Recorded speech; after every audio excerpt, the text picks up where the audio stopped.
I never thought I would tell this story out loud, but it still lives in me like an old scar that sometimes burns when the weather changes. I was 7 years old the day my mother left me at the state children's home. She knelt in front of me, held my hands, and promised, "Just a couple of days, sweetie. I'll come back for you. Don't cry, okay?"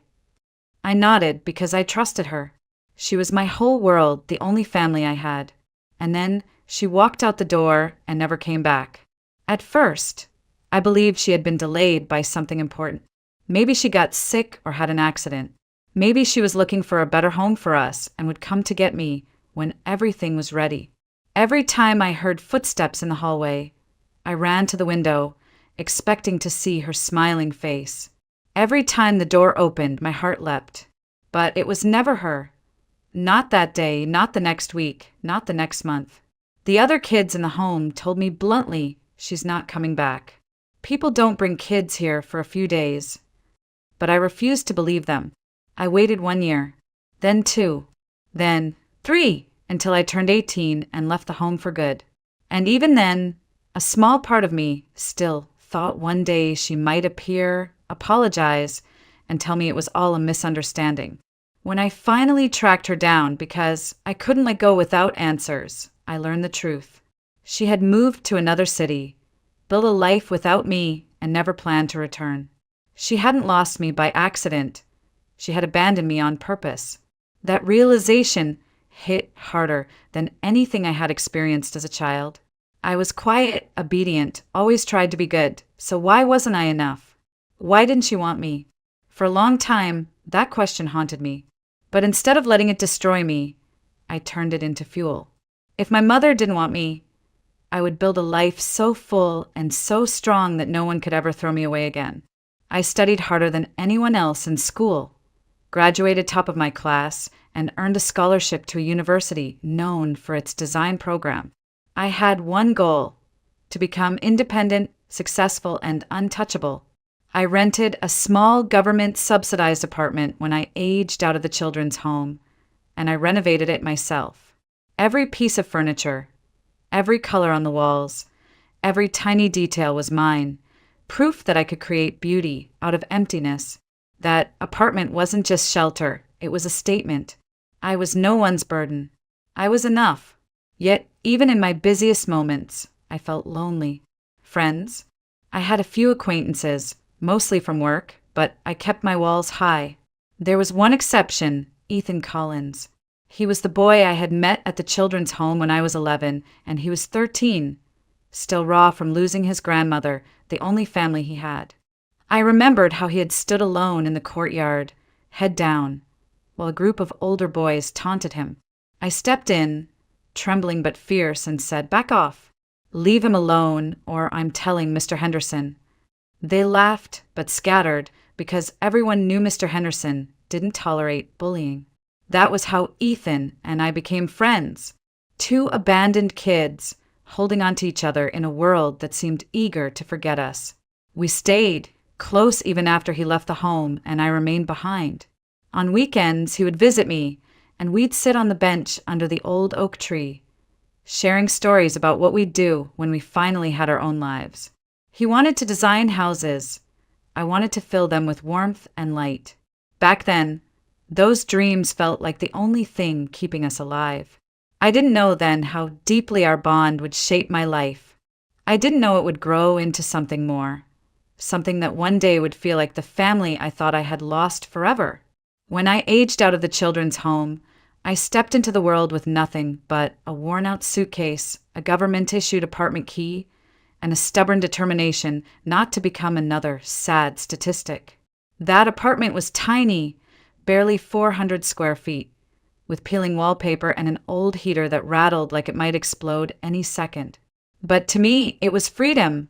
It was proof I didn't have to wait for someone to choose me anymore. I spent weeks saving every penny from my part-time jobs to buy paint, secondhand furniture, and cheap tools. I stayed up late sanding floors, patching cracks, and repainting the walls in warm, earthy tones. When it was done, the apartment looked nothing like a place for someone who had grown up in a system. It looked like home. My home. University was my lifeline. I had earned a scholarship for interior design, something I'd fallen in love with as a teenager when I realized how spaces could influence how people feel, how they heal. I thought if I can't fix my past, maybe I can at least create spaces that make life feel better for someone else. And so I buried myself in my studies, learning about design principles, color psychology, and furniture layout, while working part-time in a design studio to pay for food and supplies. It wasn't easy. I was the quiet one in class, the one who didn't have parents dropping them off on move-in day or visiting on weekends. I watched classmates hug their moms and dads at graduation events and pretended it didn't hurt. But every time the pain surfaced, I channeled it into work.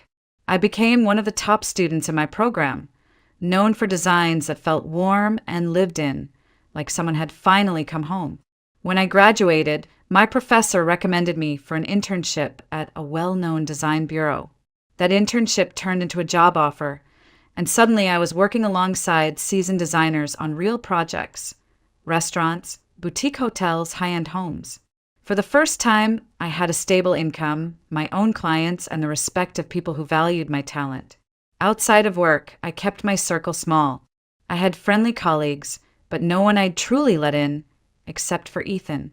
He was still there like he had been when we were kids, just in a different way.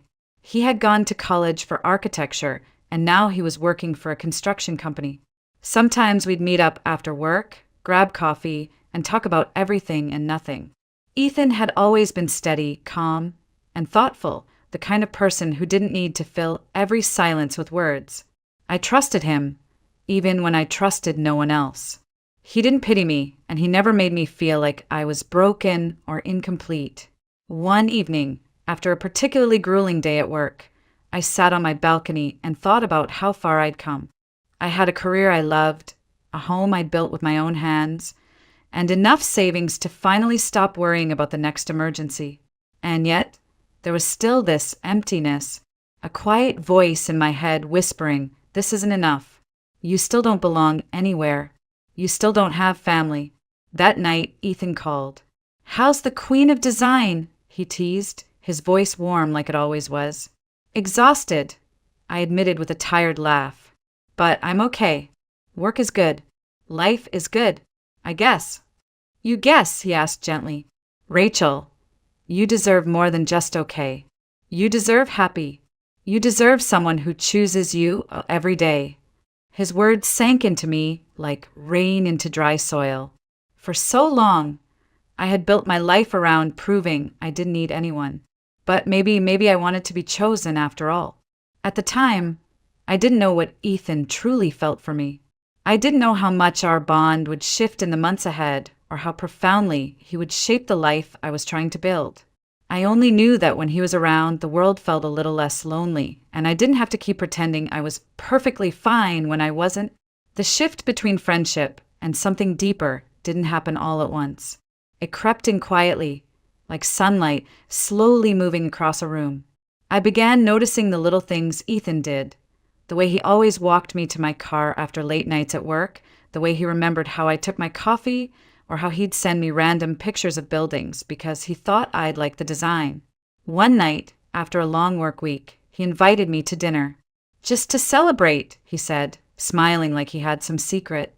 I thought it was casual, the way we had done so many times before. I had no idea it would change everything. When I arrived at the restaurant, I froze in the doorway. Balloons floated near the ceiling, their ribbons curling down like golden vines. Flowers, soft pink roses, lined the tables. For a moment, I thought I'd walked into someone else's private event. Then I saw the sign on the table closest to the window, "Happy birthday, Rachel." I blinked, confused. "Ethan, what is all this? My birthday was 3 days ago." "I know," he said, stepping closer, his eyes warm. "But you worked that day and said you didn't want to do anything special. I thought you deserved something anyway." He led me to the center table, where a small velvet box sat among the roses. My heart started pounding. "Ethan," I whispered, "what did you do?"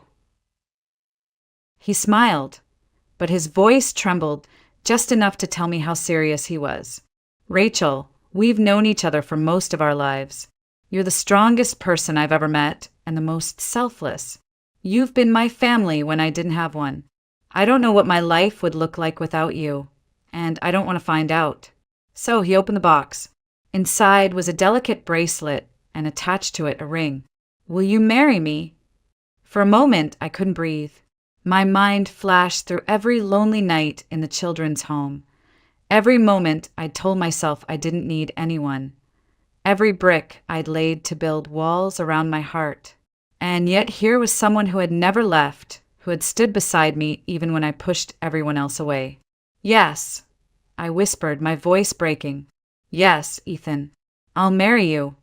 The restaurant erupted into applause, and Ethan wrapped me in his arms. It felt surreal, like stepping into one of those childhood dreams I'd never dared to say out loud. For the first time in years, I didn't feel like an outsider looking in on other people's happiness. I was living it. The weeks after the proposal flew by in a blur of wedding plans, apartment hunting, and endless smiles. Ethan and I moved into a cozy 2-bedroom apartment on the edge of the city, with big windows and just enough space to dream about the future. Our wedding was simple but perfect. There were no parents to give speeches, no relatives flying in from distant cities, just a handful of close friends. One of my former professors and Mr. Henderson, the children's home supervisor who had once broken up that fight all those years ago. When I walked down the aisle, I saw Ethan standing there, tears in his eyes, and for the first time in my life I thought, this is what belonging feels like. Marriage with Ethan felt natural, like we had been preparing for it our entire lives. We cooked together, laughed together, and even started talking about starting a business together, combining his architectural skills with my interior design expertise. We called it Collins and Company. Design. For the first time since I was a child, I stopped waking up with that gnawing ache in my chest. I had a partner. I had love. And I had a future that finally felt like it was mine. I didn't know then how fragile that happiness could be, or how quickly everything can change with one violent twist of fate. Married life with Ethan felt almost unreal at first, like I had stumbled into someone else's dream. We had our little apartment on the edge of the city, sunlight spilling through the big windows every morning, and the hum of life outside reminding me that I finally belonged somewhere. Waking up next to him, cooking breakfast together before heading off to work. Those simple moments were everything I'd ever wanted, everything I'd thought I might never have. Work had been going well for both of us, but one evening Ethan said something that made my heart race. "Why don't we do this together? You're incredible with interiors, and I'm good with structures. Why not open our own firm?" The idea terrified me. My whole life had been about stability, about never risking too much because I couldn't afford to fail.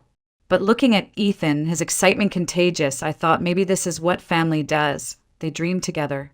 We took the plunge and started Collins and Company. Design, him handling architecture and structural plans, me focusing on interiors. At first, it was just the two of us, working late into the night, surviving on takeout and coffee. But slowly, clients started calling, thanks to word of mouth and Ethan's contacts from his construction work. One job became 3, 3 became 10, and before we knew it, we had to hire a small team. It wasn't easy. There were moments of stress, contracts falling through, clients changing their minds last minute, arguments about budgets and deadlines. Yet every night, when we collapsed on the couch together, we'd laugh and say, "We survived another day." And somehow, that made it all feel worth it. The business grew, and so did our life together. We talked about buying a house one day, something with a backyard, maybe even space for a dog. And, of course, we talked about kids. That was where things got complicated. Month after month passed, and nothing happened. I tried not to think too much about it at first, telling myself, it'll happen when it happens. But soon I started worrying. I went to a doctor just to be sure, and after a few tests, she smiled and said, "There's nothing wrong. You can have children. Sometimes it just takes time." Relieved, I came home and begged Ethan to get checked too. He resisted at first, saying it wasn't necessary, but when he saw how much it meant to me, he agreed. A week later, he walked into the apartment with an envelope in his hand and a soft smile on his face. "We're both fine, Rachel. It's just not time yet." We tried to believe that, but the truth is it wore on me. I'd look at him sometimes, imagining him holding a baby, and my chest would ache with longing. Still, we didn't let it consume us. Instead, we poured ourselves into our business and into each other. Every project we completed felt like a victory, a small piece of the future we were building together. By our third wedding anniversary, we had paid off our debts, bought a beautiful little home with wide doors and space to grow, and had a list of clients booking months in advance. We were proud, happy, and full of plans. Looking back now, I wish I could have frozen that moment, the joy, the love, the way I thought nothing could ever tear us apart. But life doesn't work like that, because one night on the way to celebrate Ethan's birthday and pick up the dress I'd ordered for the occasion, everything we had built, everything we had dreamed, came crashing down in a way I could never have imagined. The night it all changed was supposed to be perfect. Ethan had just turned 33, and I'd been planning a surprise dinner at his favorite restaurant. I had also ordered a new dress for the occasion, a deep emerald green one that hugged just enough to make me feel confident, but still elegant. After work, we planned to swing by the boutique to pick it up before heading to dinner. I remember feeling light that day, almost giddy, humming along to a song on the radio as Ethan drove. "You're in a good mood," he teased, his hand resting on mine. "Of course I am," I grinned. "My husband's birthday. I get to spoil you." He laughed, shaking his head. "Rachel, you do that every day." And then it happened. There was a flash of blinding headlights, a screech of tires, and the sickening crunch of metal folding in on itself. For a split second, it felt like time slowed, like I could hear every sound separately. The shattering glass, the deep groan of twisting steel, Ethan's voice shouting my name. Then pain. Hot, crushing, searing pain and nothing. When I woke up, the world was sterile white and humming with machines. My head pounded, and my mouth was dry, but the first thing I noticed was the stillness. I couldn't feel my legs. Panic clawed up my throat as I tried to move. Nothing. I tried again, harder this time, but it was like my body below the waist didn't belong to me anymore. A nurse appeared, rushing to my side. "Rachel, it's okay, you're safe. You were in an accident. Try to stay calm." "Where's Ethan?" I croaked, ignoring the pain in my chest. "He's fine," she assured me quickly. "Bruised and a mild concussion, but he's okay. You've had surgery on your back. The doctors will explain everything." Ethan was there not long after, sitting by my bed, holding my hand like it was the only thing keeping him grounded. He smiled through tears. "You scared me, Rachel. God, you scared me." "Ethan, my legs." "I can't feel my legs," I whispered. His smile faltered, his eyes glossing with fresh tears. "The doctors said it's too early to know the outcome. You need time to heal, to see what comes back. We'll figure it out together, okay?" But deep inside, I already knew. Something fundamental had shifted. The next few weeks were a blur of hospital rooms, physical therapy assessments, and endless, aching nights. My once strong, independent body was now something I didn't recognize.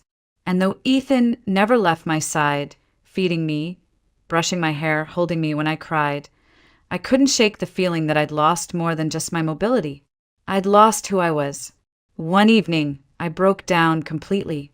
"Ethan, you don't deserve this," I said through tears. "You married someone who could stand beside you, not someone who can't even stand at all. You should leave me. Find someone else, someone whole." He cupped my face in his hands, eyes fierce. "Rachel Collins, you listen to me. I didn't marry you for your legs. I married you for your heart, for your soul, for everything you are. You are my wife, and I'm not going anywhere. Ever." I wanted to believe him. I really did. But a tiny voice in the back of my mind whispered, "This is too much. He'll get tired. He'll walk away just like she did. I swallowed that fear, trying to bury it, but it lingered like a shadow at the edge of every moment. And I had no idea how much darker that shadow would become. Recovery was supposed to be about hope, about small victories that add up over time. That's what the therapist said, what the nurses repeated like a mantra. But to me, recovery felt like watching someone else live my life while I sat still, useless and trapped inside my own body.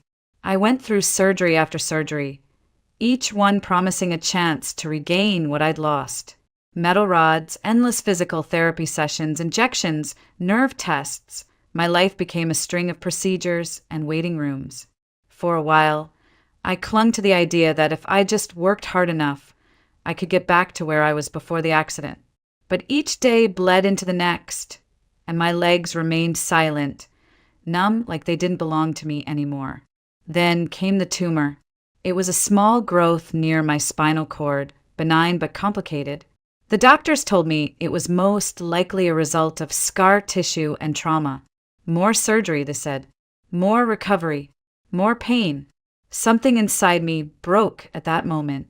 No more, I whispered to the surgeon, tears stinging my eyes. I'm done. No more surgeries.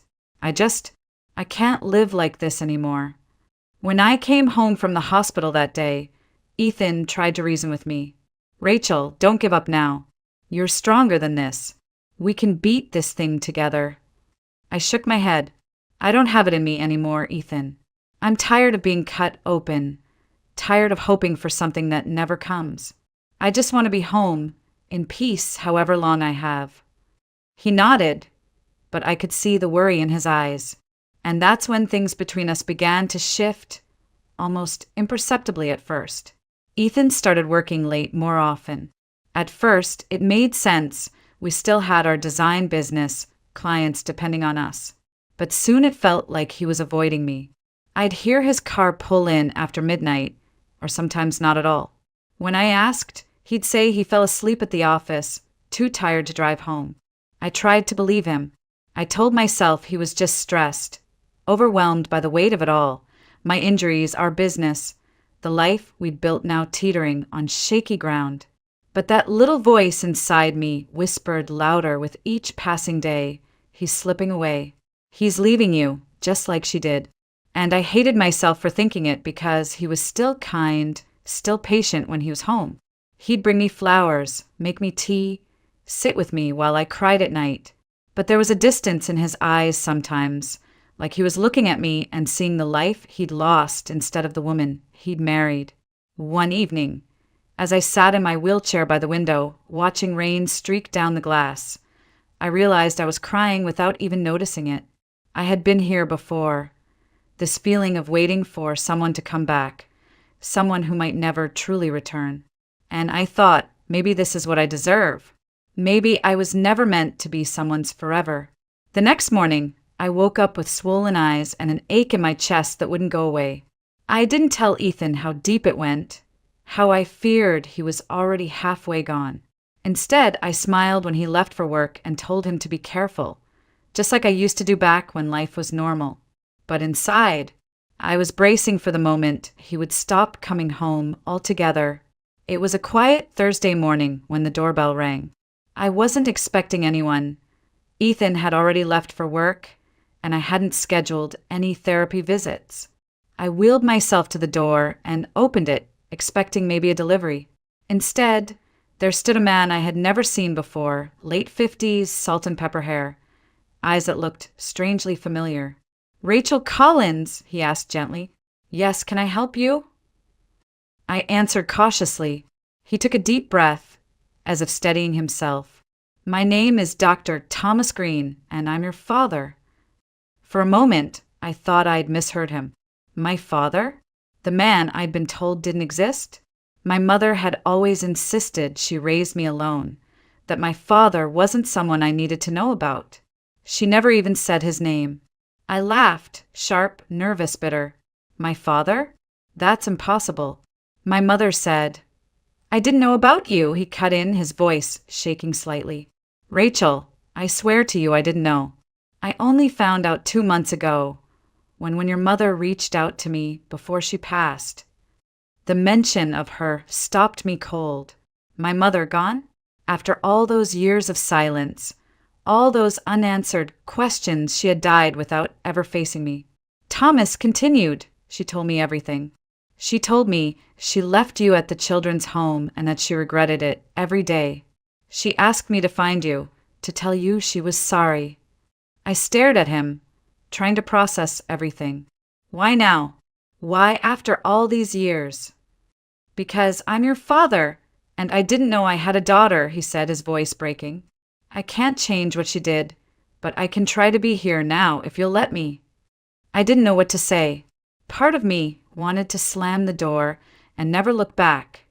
How dare he come into my life after everything? But another part of me, the part that had spent a lifetime aching for family, wanted to believe him. Finally, I asked, "What do you want from me?" "Nothing," he said simply. "Only to know you, to help if I can. I'm a physical rehabilitation doctor. I heard about your accident. I think I can help you regain some mobility if you trust me enough to let me try." I almost laughed again. Help me walk? After everything the other doctors had said? It sounded too good to be true. And yet there was something in his eyes, a mix of guilt, hope, and an odd familiarity that made my chest ache. "Why would you even care?" I whispered. "Because you're my daughter," he said, his eyes shining. "And I already wasted too much time not being there for you. Please, Rachel, let me try to make up for that in any way I can." I let him in. For the next hour, he explained his work, how he'd specialized in spinal injury rehabilitation for decades, how he believed the right combination of therapy and patience might help me regain partial use of my legs. I listened quietly, not knowing if I dared to hope. When he left that day, he gave me his card. "I'll be in town for as long as you need me. Call me if you're willing." After he was gone, I sat in silence, staring at the card in my hand. My father. After 30 years of believing I had no one but Ethan, there was suddenly another branch on the family tree. Someone who claimed he wanted me, not out of obligation, but because he chose to. That night, I lay awake long after Ethan came home, still hearing Thomas's words. For the first time in months, something in me stirred, a fragile, dangerous thing I thought I'd lost forever. Hope. Hope is a dangerous thing when you've lived most of your life without it. For weeks, I met with Dr. Green, my father, though I still stumbled over the word, working through exercises I hadn't believed were possible. His approach was different, slower, more deliberate, focused on muscles other doctors had given up on. And something miraculous began happening. I could feel tingling in my thighs, small sparks of sensation that had been absent for months. One afternoon, after a particularly exhausting session, I called Ethan. He didn't answer. I assumed he was busy, so I left a message. "Hey, just finished therapy. It's working, Ethan. I think I'm really going to walk again." My voice cracked from the weight of the words. But Ethan came home late that night, looking tense, his jaw tight. He didn't ask about therapy. He barely looked at me. "What's wrong?" I asked, rolling toward him in my chair. He hesitated, then said, "Who's Thomas?" I froze. "Thomas is my father. I told you." "No, Rachel. You didn't tell me much of anything. You just said some doctor offered to help. You didn't say he was your father. A man I've never heard of. A man who suddenly shows up and takes you to private sessions every other day." My chest tightened. "Ethan, it's not like that. He didn't even know I existed until recently. He's just trying to help, really?" His voice was sharp, unfamiliar. "Because from where I'm standing, you've been spending a lot of time with some stranger, telling him things you don't tell me. I'm your husband, Rachel. Or did that change when I wasn't looking?" Anger flared in me, hot and painful. "How dare you? This is about me trying to get my life back, Ethan. About me not being a burden to you anymore." "You were never a burden," he snapped, but his eyes betrayed him. There was exhaustion there, years worth of it. I don't know what's going on anymore. You shut me out, Rachel. And now there's this man, this father who conveniently shows up when you're at your weakest. Forgive me if I'm suspicious. I couldn't breathe. After everything, after my mother, after the accident, after all those nights wondering if Ethan would leave me, this felt like betrayal wrapped in accusation. Get out, I said softly. He blinked. What? Get out, I repeated, louder this time, my hand shaking. If you can't trust me, if you think I'd do something like that, you need to leave. Because I can't do this with you looking at me like I'm some stranger you regret marrying. He stood there for a long moment, his face torn between anger and regret. Finally, he turned and walked out the door, slamming it behind him. I sat in my chair, tears blurring my vision, my chest aching like my ribs might crack open.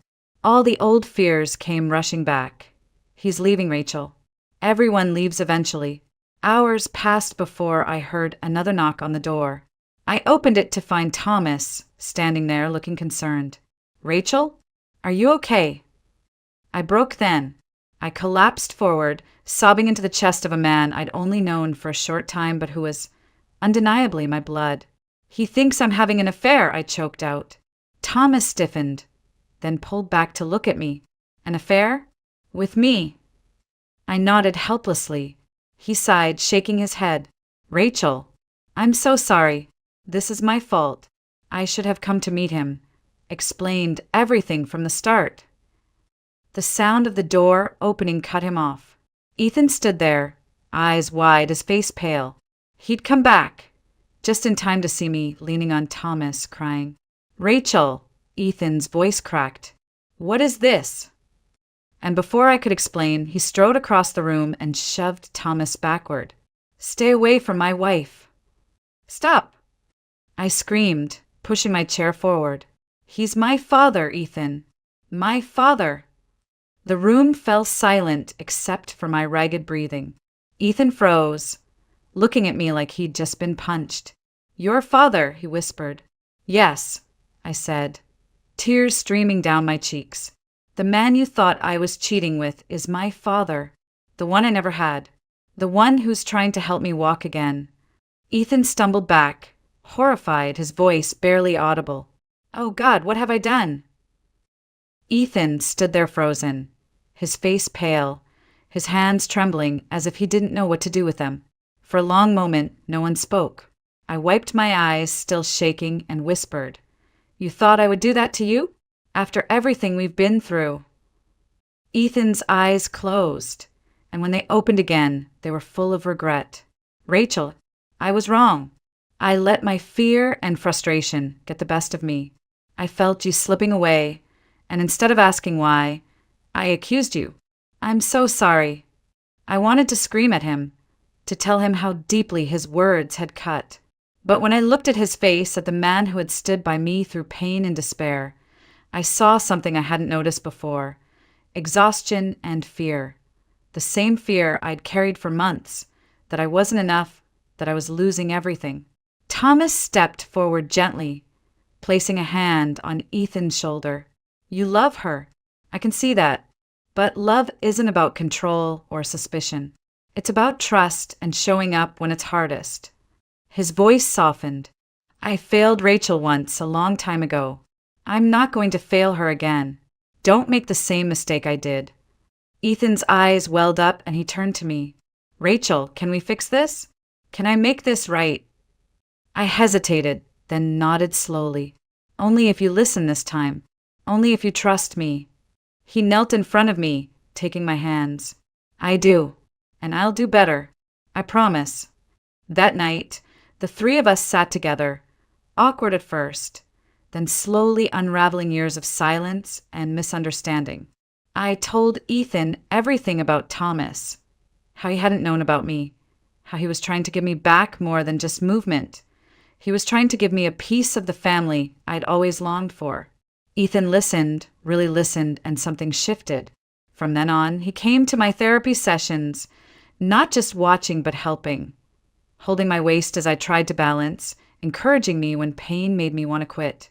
And for the first time since the accident, I didn't feel like a burden. I felt like part of a team. Thomas kept his promise too. His methods were exhausting, sometimes even brutal, but little by little my body responded. Muscles that had been dormant for months began firing again.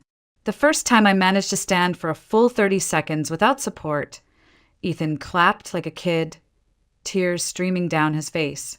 "This is only the beginning," Thomas said with a proud smile. And he was right. Within months, I could take small, shaky steps with a walker. It wasn't perfect, it wasn't even close, but it was progress. It was proof that I could have a life beyond the wheelchair, a life where I didn't have to be defined by what I had lost. Through it all, something beautiful happened. Ethan and Thomas built their own bond. What started as tension slowly became mutual respect. They'd sit on the porch after therapy sessions, talking about architecture, about family, even about forgiveness. One evening, Ethan turned to me and said, "Your dad's pretty great." It was the first time he'd called Thomas my dad, and it made me smile through tears. There was healing happening everywhere, not just in my body, but in our hearts. And it wasn't just us. Thomas had grown close to Margaret, my part-time nurse who had been helping me since the accident. She was warm, kind, and had this quiet strength that drew people in. One day, out of nowhere, Thomas announced, "Margaret and I were getting married." We celebrated like a family should, laughing, crying, and feeling whole in a way I hadn't believed possible just months before. Looking back, I realized something important. Healing doesn't always look like what you expect. Sometimes it isn't just about standing on your own feet. It's about letting people stand with you, about building something new out of what you thought was broken forever. 1 year later, I stood at the edge of a small garden, filled with white chairs and soft music drifting on the breeze. It was my father's wedding day. Thomas stood near the altar, looking nervous in a perfectly tailored suit, while Margaret adjusted her bouquet with tears already forming in her eyes. I tightened my grip on the walker, my heart pounding. Not because of nerves, but because today was the day I would take my first steps in public since the accident. I could have stayed in my wheelchair and no one would have judged me. But this wasn't just about walking. It was about showing myself that I had moved beyond fear, beyond shame, beyond everything that had once held me down. Ethan stood beside me, his hand warm on mine. "Ready," he whispered. I nodded. My legs trembled, but I lifted one foot, then the other. The music swelled, and people gasped softly as I took step after step down the aisle. They weren't perfect steps, shaky, slow, deliberate, but they were mine. By the time I reached the altar, Thomas's eyes were wet. He hugged me tightly, whispering, "You made it, Rachel. You really made it." The ceremony was beautiful in its simplicity. There were no grand speeches about second chances or redemption, but it was in every detail. The way Thomas looked at Margaret, the way Ethan held my hand, the way my own heart felt steady and whole for the first time in years. After the vows were exchanged and applause filled the garden, Ethan leaned close to my ear. "Do you realize what you just did?" he asked.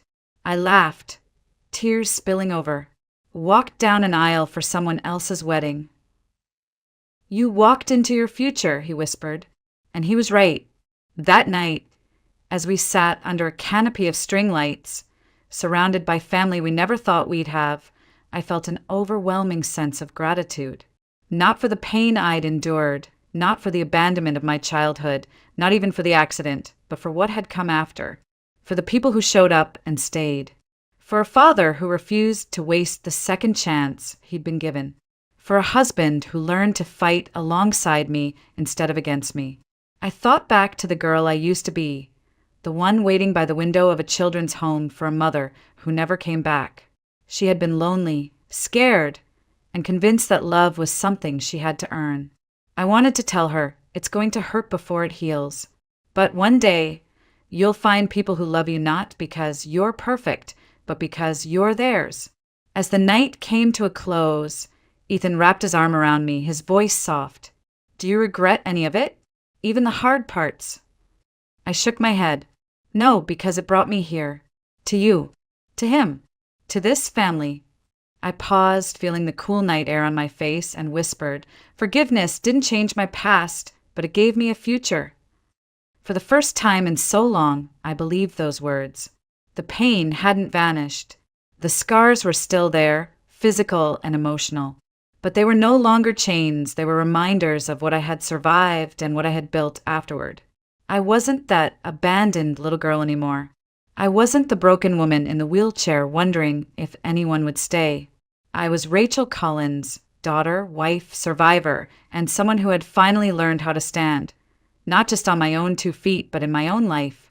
As the lights dimmed and laughter echoed around me, I smiled, knowing this was only the beginning of a life I never thought I'd get to live. And for the first time, it didn't scare me to move forward because I wasn't moving forward alone.